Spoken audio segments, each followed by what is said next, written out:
Hello students, सबसे बोला जा रहा है late A1 B1 C1 be 3 points in XY plane. Suppose the line A1 C1 and B1 C1 are tangent to the curve y square equal to 8x at A1 B1 respectively.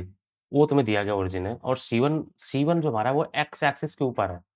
अब अगर tangent का intersection x axis के ऊपर आएगा तो clearly ये symmetrical रहा होगा। मीन्स अगर यहाँ पर टेंजेंट है तो उसके जस्ट नीचे अगर हम टेंजेंट ड्रॉ करेंगे तभी तभी ये एक्सिस के ऊपर कट करता है।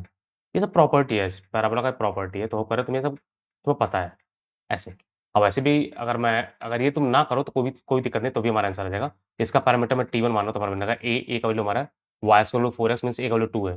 तो AT स्क्वायर 280 होता है ना। ये वाला 2 है, 2 T1 स्क्वायर 280 बोले तो 4T1। ये हमारा T1 है। अगर इसका पैरामीटर मैं T2 बोल दूँ तो हमारा बन जाएगा 2T2 स्क्वायर 4T2,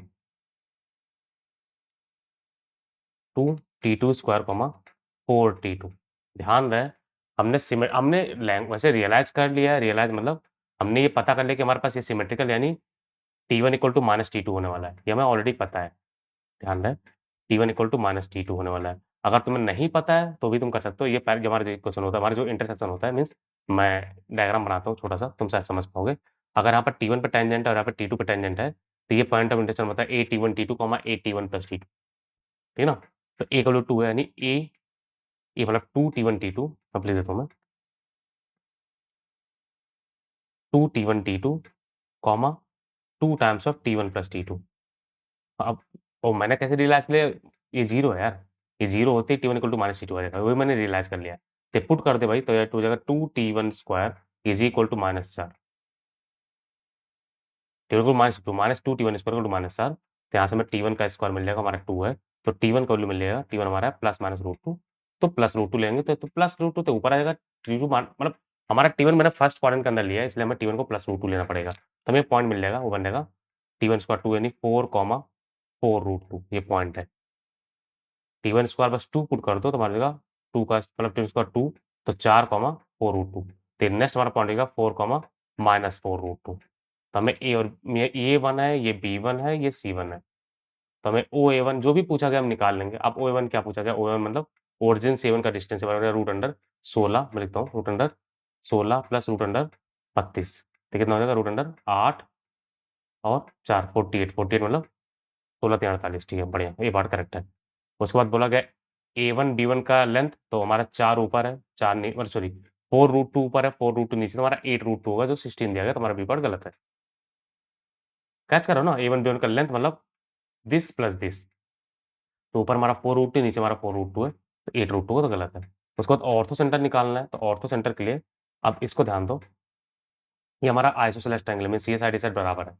तो तुम्हें ऑर्थो सेंटर निकालना तो हमारे इतना क्लियर है कि इस पर ड्रॉप डालेंगे तो यहीं पर 90 डिग्री बनने वाला है। तो ऑर्थो सेंटर रहेगा तो इस पे, तो बस इसका स्लोप निकाल लो।